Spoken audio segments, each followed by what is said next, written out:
നമ്മുടെ ജീവിതത്തിൽ ഇങ്ങനെ സഹനങ്ങൾ വരുമ്പോൾ നമ്മൾ എന്താ ചെയ്യുന്നത്? ചില ആൾക്കാർ ലൈഫിൽ ഇങ്ങനെ സഹനങ്ങൾ വരുമ്പം അതിനെ ഇങ്ങനെ എൻ്റെ ലൈഫിൽ സഹനം വന്നു എന്ന് പറഞ്ഞുകൊണ്ട് ഇങ്ങനെ വിഷമിച്ച് ബുദ്ധിമുട്ടി നിൽക്കുന്ന ആൾക്കാരുണ്ട്.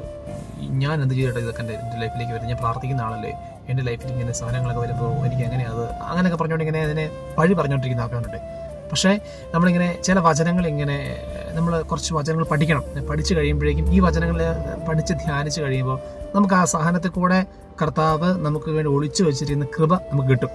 ഓരോ സഹനത്തിനും കർത്താവ് ഓരോ കൃപ ഒളിച്ചു വെച്ചിട്ടുണ്ട്. ആ കൃപ നമുക്ക് ആക്സസ് ചെയ്യാൻ പറ്റും. സോ ഒരു വചനം ഇതാണ്, ഹെബ്രായ 12:10. ദൈവം നമ്മെ പരിശീലിപ്പിക്കുന്നത് നമ്മുടെ നന്മയ്ക്കും തൻ്റെ പരിശുദ്ധിയിൽ നാം പങ്കുകാരാകുന്നതിന് വേണ്ടിയാണ്. ദൈവം നമ്മെ പരിശീലിപ്പിക്കുന്നത് നമ്മുടെ നന്മയ്ക്കും തൻ്റെ പരിശുദ്ധിയിൽ നാം പങ്കുകാരാകുന്നതിന് വേണ്ടിയാണ്. അതായത് ഓരോ സഹനം കിട്ടുന്തോറും നമ്മളെ ദൈവത്തിൻ്റെ പരിശുദ്ധിയിൽ നമ്മളെ പങ്കുകാരാക്കാൻ വേണ്ടിയാണ് ഈശോ നമ്മുടെ ലൈഫിലേക്ക് ഇങ്ങനെ ഓരോ സഹനം തരുന്നത്, ഓരോ സഹനങ്ങൾ നമ്മുടെ ലൈഫിലേക്ക് വരുന്നത്. എല്ലാ ശിക്ഷണവും സന്തോഷപ്രദമെന്നതിനേക്കാൾ വേദനാജനകമായ തത്കാലത്തേക്ക് തോന്നുന്നു. എന്നാൽ അതിൽ പരിശീലിക്കപ്പെട്ടവർക്ക് കാലാന്തരത്തിൽ നീതിയുടെ സമാധാനപൂർവകമായ ഫലം ലഭിക്കുന്നു. അതിൽ പരിശീലിക്കപ്പെട്ടവർക്ക് കാലാന്തരത്തിൽ നീതിയുടെ സമാധാനപൂർവകമായ ഫലം ലഭിക്കുന്നു. ഈ സഹനം നമ്മളിങ്ങനെ ഏറ്റെടുത്താൽ, ഈശോയുടെ കയ്യിൽ നിന്ന് ഏറ്റെടുത്താൽ, ഇത് കാലാന്തരത്തിൽ നീതിയുടെ സമാധാനപൂർവകമായ ഫലം നമുക്ക് തരും. 1 പത്രോസ് 5:10.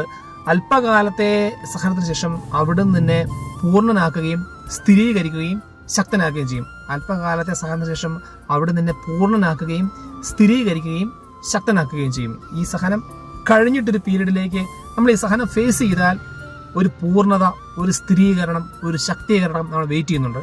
സോ ഈ സഹനത്തെ നമ്മളെങ്ങനെ ഫേസ് ചെയ്യുക? കർത്താവിൻ്റെ ആ ഒരു ശക്തീകരണത്തിന് വേണ്ടി വെയിറ്റ് ചെയ്യുക. റോമ 8:29 എന്ന് പറയുന്നൊരു വചനമുണ്ട്. താൻ മുൻകൂട്ടി നിശ്ചയിക്കപ്പെട്ടവർക്ക് താൻ മുൻകൂട്ടി നിശ്ചയിച്ചവരെ തൻ്റെ പുത്രന്റെ സാദൃശ്യത്തോടെ അനുരൂപപ്പെടുത്താൻ വേണ്ടി അവിടുന്ന് മുൻകൂട്ടി തിരഞ്ഞെടുത്തു. താൻ മുൻകൂട്ടി നിശ്ചയിച്ചവരെ തൻ്റെ പുത്രന്റെ സാദൃശ്യത്തോടെ അനുരൂപപ്പെടുത്താൻ വേണ്ടി അവിടുന്ന് മുൻകൂട്ടി തിരഞ്ഞെടുത്തു.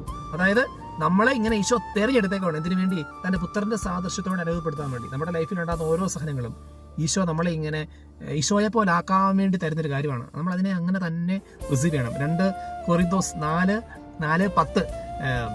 ഞാൻ ഞെരുക്കപ്പെടുന്നു, തകർക്കപ്പെടുന്നില്ല, വിഷമിക്കപ്പെടുന്നു, ഭഗ്നാശനാകുന്നില്ല, അടിച്ചു വീഴ്ത്തപ്പെടുന്നു, നശിപ്പിക്കപ്പെടുന്നില്ല. യേശുക്രിസ്തുവിന്റെ ജീവൻ എന്റെ ശരീരത്തിൽ പ്രത്യക്ഷമാകേണ്ടതിന് അവന്റെ മരണം ഞാൻ ശരീരത്തിൽ സദാ സംവഹിക്കുന്നു. ഈശോയുടെ ജീവൻ പ്രത്യക്ഷമാകുന്നതിന് അവന്റെ മരണം ഞാൻ ശരീരത്തിൽ സദാ സംവഹിക്കുന്നു. നമ്മുടെ ലൈഫിൽ ഈ ഈശോ തരുന്ന മരണം, ഈ ഓരോ സഹനങ്ങൾ നമ്മളിങ്ങനെ ഫേസ് ചെയ്യുമ്പോൾ അത് വഹിക്കും തോറും കർത്താവിന്റെ ജീവൻ നമ്മുടെ ശരീരത്തിൽ പ്രത്യക്ഷമാകും. ഈശോയുടെ ജീവൻ വെളിപ്പെടും. ഒരുപാട് പേർക്ക് ജീവനാകാൻ പറ്റും. സോ സഹനങ്ങൾ വരുമ്പോൾ പ്രാർത്ഥിച്ച് ഈ വചനങ്ങൾ ധ്യാനിക്കുക. ഉറപ്പായിട്ടും സൗഖ്യം കിട്ടും, സൗഖ്യം കൊടുക്കാൻ പറ്റും. ആമേൻ.